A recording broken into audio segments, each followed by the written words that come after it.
What's up, everyone, and welcome to AngryLarry's Wrestling Reaction Show, the Armbar, for NXT Takeover Dallas. I apologize in advance for my voice. It's been a long weekend, a long wrestling weekend, talking about wrestling with my family, reacting a little bit more vocally than I would have if I would have watched the matches alone. And my voice is shot, pretty much. And I think I lost most of my voice over one particular match at WrestleMania, and I'll get more into that during the WrestleMania recap show and this week on the GNWC Weekly podcast over on the GNWC official channel. I don't want to spoil WrestleMania during this podcast. Hopefully. I might let something slip, but hopefully you watched everything already, and we'll get into the NXT Takeover stuff now. I had a real bad feeling that this was going to be one of the worst NXT Takeover specials that they had, and it's not because I didn't like the card so much, and I'm not saying that I thought I was going to hate the event. It's just they had a lot to live up to, especially more recently with the latest Takeover shows that they've done. But I was wrong, and I love NXT because I was wrong. They rarely disappoint. I have to think back and wonder which Takeover event was the worst of the bunch, and I really can't name one. They've all been good, great even, and this one is no exception. So let's talk a little bit about the matches while my voice is still holding up, and we'll get through it pretty quickly here. First up was the tag team title match, where the American Alpha won the titles from the Revival. This could have been the best tag team match I've ever seen, certainly in NXT, and it has me questioning whether it was the best tag team match I've seen this year, the best tag team match I've seen in the modern era, or all time. I don't remember tag team matches being this exciting, especially with the lull WWE's force-fed us in the tag team division for pretty much a decade. You have to go back to the Road Warriors and Steiners and all those guys to really remember tag teams being that much fun. But NXT does tag teams like no one else. It does everything like no one else. I'll be a fanboy here for about 20 minutes. This was an amazing match. If you did not see this event, you have to see this match. It was amazing. And congratulations to Jason Jordan. You can see the emotion in his face when he won. It was a long journey in mediocrity and in developmental from when he first appeared in the NXT brand in 2012 with Mike Dalton, who was, Tyler Breeze now. He finally got a place. He finally is clicking. He's finally, the crowd's into him. It was really, really nice that's what NXT is about to me. It has that emotional indie feel, and when guys win, they're genuinely, overcome with emotions because of the journey they took to finally make it and finally be there. And it was great to watch. And American Alpha, just a great team. And Revival, man, if you thought they were boring and slow and the old school stuff bored you, man, this match was tremendous, and they made it work just as much as the American Alpha did, and it was awesome. I would love to see a rematch between those two. Moving on to Austin Aries beating Baron Corbin. Now, I had issues with this match going in because, like Nakamura later, or in the next match, Austin Aries didn't wrestle in NXT yet. They kept him off camera. They brought him out to a spectacular debut where he got destroyed by Baron Corbin. And the redemption in that is Austin Aries beating Baron Corbin with a roll-up. And I hate roll-ups. I really do. They serve no purpose. And I understand that they're there to make the loser look good because they lost out of nowhere. It was a fluke or whatever you want to justify it. But you didn't see Austin Aries' brainbuster, 450. It's boring, to say the least. Disappointing is a better word. To have a talent like Austin Aries in a high-profile match, his debut on a live special, and he goes over with a roll-up. I hate that. I really do. I was looking for something a little bit better. and I didn't get it. That one fell flat for me. But just like the tag team match, I really have to wonder if Nakamura defeating Sami Zayn was not the best men's singles match of the year of all time. All time NXT, maybe. A lot to be said in the history books for all time ever, anywhere. I really enjoyed Seth Rollins and Dean Ambrose, the lumberjack match that they had. I think it was 2 years ago now. But man, this match was great. And just like the tag team match, it is rewatchable. And the best match of the year, in my opinion, for men's singles wrestling on any American televised, product. It was really good. Nakamura looked great. Sami Zayn looked great. And you saw it in Sami Zayn's eyes when he came out that was probably his last time in an NXT ring. And certainly after the match, it was even clearer that Sami Zayn is done with NXT and moving on to the main roster full-time. And good for him. He definitely earned it. I'm going backwards in time watching NXT, catching up on the gaps in my wrestling vacations over the years. And Sami Zayn was all over the place. And he was a really big part of NXT dating back to early 2013. And he's had great matches all over the place. And hopefully the main roster people in charge use him properly and do the same justice for him as the bookers in NXT have done over the years. So,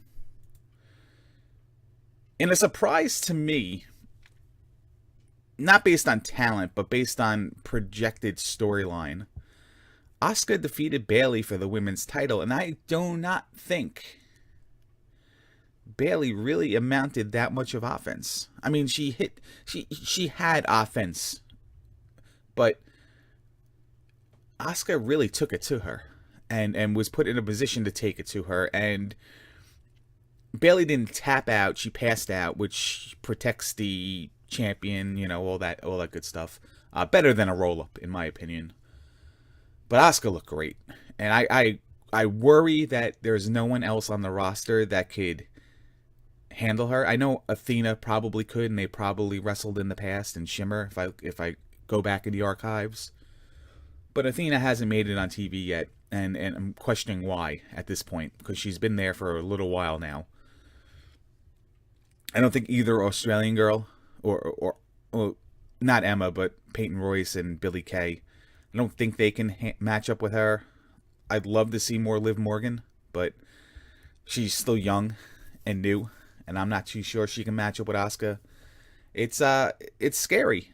It might be a long title reign. It might be a long time before someone's groomed by the way of Bayley and comes up through the system to beat Asuka, or you get some miracle free agent talent that is elevated to Asuka's level, whether it's Santana Garrett or anyone in maybe a former knockout, somebody who has name recognition among the fans, and then just gets that in that position too. But I wouldn't rule out a Bayley rematch, and Bayley being the first two-time ever champion in NXT. That would certainly be nice to put on her resume after all that she's done to elevate the women's division in both pseudo company, NXT and the main roster.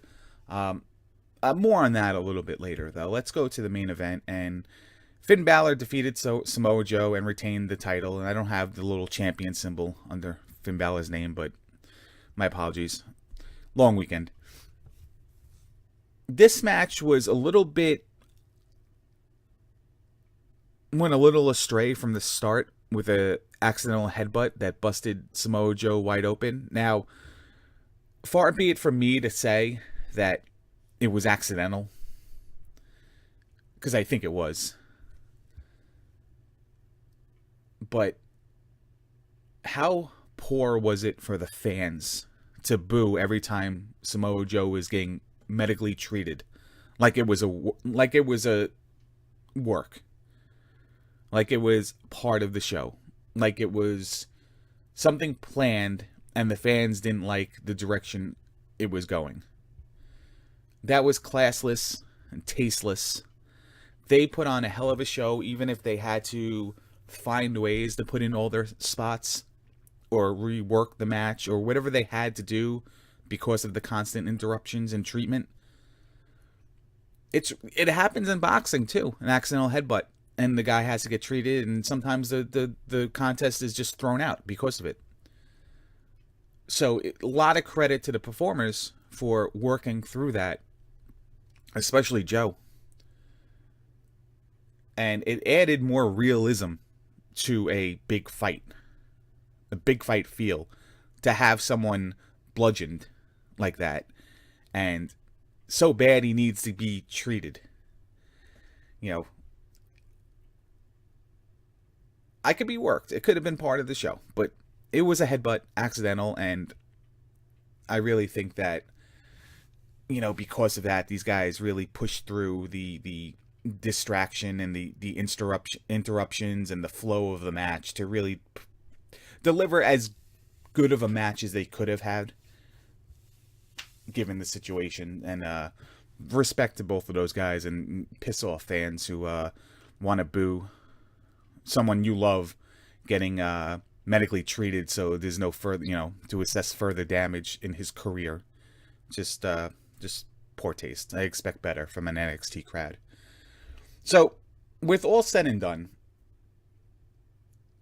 this Takeover Live special got a B+ from me, and a B+ because there were several great, if not match of the year candidates on it, with Nakamura versus Sami Zayn and American Alpha versus The Revival.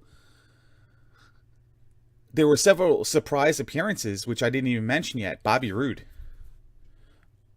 was there.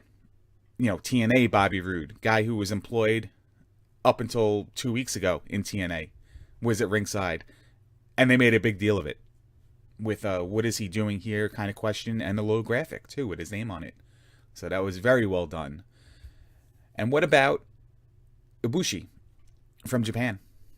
We'll talk about him in a second. So I love when there's surprise appearances, the title changes. I love when there's great matches. It far exceeded my expectations, so it gets a rare B+ from me. Not rare for NXT, but rare in general, because I like to pick apart so many details of it, because I include everything in the show. And other than Austin Aries winning with a roll-up, really not a lot of too many negative things I can say about this. The Revival had a miscue on a spot early on, but the match was so good that it just, who cares? You know what I mean? It happens. They're human after all. 3 things I'm looking forward to, though. One being the new NXT superstars. Bobby Roode now. Doc Gallows and Carl Anderson, formerly of the Bullet Club, were not seen, shockingly, on this special, even sitting in the front row. So they're hiding them, which is good. Makes their debut even better when it happens. So NXT's always looking to improve their roster with new talent, but lately they've been doing it through notable free agents and hot free agents and stuff like that. It gets people talking and speculating, and it's a lot of fun to be a fan, honestly. Goes back to the Monday Night War days, where you kind of always expecting who's jumping ship next, and when they do, it's, you know, you go crazy for it. You don't have that in wrestling anymore. And this one, you know, it's kind of like it gives you that feel, and it's nice as a wrestling fan to experience that all over again, and very fun. Number 2 is the Global Cruiserweight Series that's going to take shape in the summer. So little by little, names are being released of who's going to be there, and with Ibushi in the audience, it just seems like it's a seed planted, and we're going to show him, and then, you know, during the summer, you're going to see him in the Global Cruiserweight Series. It'd be nice. I like it. I hope they don't tape it all at once, though, so it has the chance to be spoiled. I hope they do a little bit at a time, with maybe the Final 4 being live on a Takeover special. Takeover, if they do Takeover Brooklyn, that'd be Takeover Brooklyn 2. That would be great. I don't think they're going to conclude it by the June Takeover special. That's June. Where is it? I don't even know anymore. It's somewhere. We'll get to that though. And the last thing I'm looking forward to is what do they do with Bayley exactly right now? So I'm recording this before Monday Night Raw, or the morning of Monday Night Raw, not just before it. And because of the events that happened in WrestleMania, I don't see where Bayley fits in the main roster at this point, debuting tonight, let's say. Maybe if there's a brand split, she can debut sooner than I really expect her to. But for more on a brand split, we'll talk more about that on the GNWC weekly podcast over on GNWC official. Link below in the comments if you want to subscribe over there. Good stuff we do every week. But I think she was a great champion in NXT. I think she has her place in NXT on the top. And I think NXT can use her a little while longer, especially what I said before about Asuka and who's going to challenge and be a reputable challenger for her for the for the time being. But I may be wrong. I mean, I would like to see other things play out. June 8th, by the way, is the next NXT Takeover special at Full Sail on a Wednesday night. But they showered Bayley with flowers after her match with Sasha Banks, the Iron Woman match. And they praised her up and down. And, if that was her last night in NXT, then they either protected that by not doing anything for her, or it wasn't her last night and there wasn't the big send-off for Bayley. And I think for somebody who set the bar pretty high, there would have been a little bit of a send-off for her. And I also think that they're leading Bayley's debut up to a return match at in Brooklyn, but at SummerSlam, not on NXT television. And it could be with Sasha Banks. Sasha Bayley 3 in the building where they set the bar 1 year prior. That sounds like great booking, but it's wrestling. And who knows, she can debut tonight as Wanda, the cosplaying goldfish, who allies herself with R-Truth and Goldust. Who knows? But that's it for me. What did you think about NXT TakeOver? I loved it. I really do. This is such a fanboy. I'm white knighting NXT up and down. I did it to everybody who's never watched it, who came over for WrestleMania. Couldn't stop talking about it. But let me know what you think. What were your favorite matches? What didn't you like? What would you like to see? Because all that speculation and backseat booking, it's fun to do, and it's interesting to read too. So until then, make sure you check out my channel. Subscribe to it, gameplay stuff, more reaction shows. I'm gonna do the WrestleMania one coming up, and starting this week, I'm gonna do a top 10 wrestling moments of the week. And that should be fun. And then also check out the GNWC Game and Wrestling Connection official channel. Link below. We have weekly podcasts about all things inclusive in the wrestling world, and preview shows and prediction shows for the bigger events. So until then, I'll see you guys pretty soon, and get off my computer.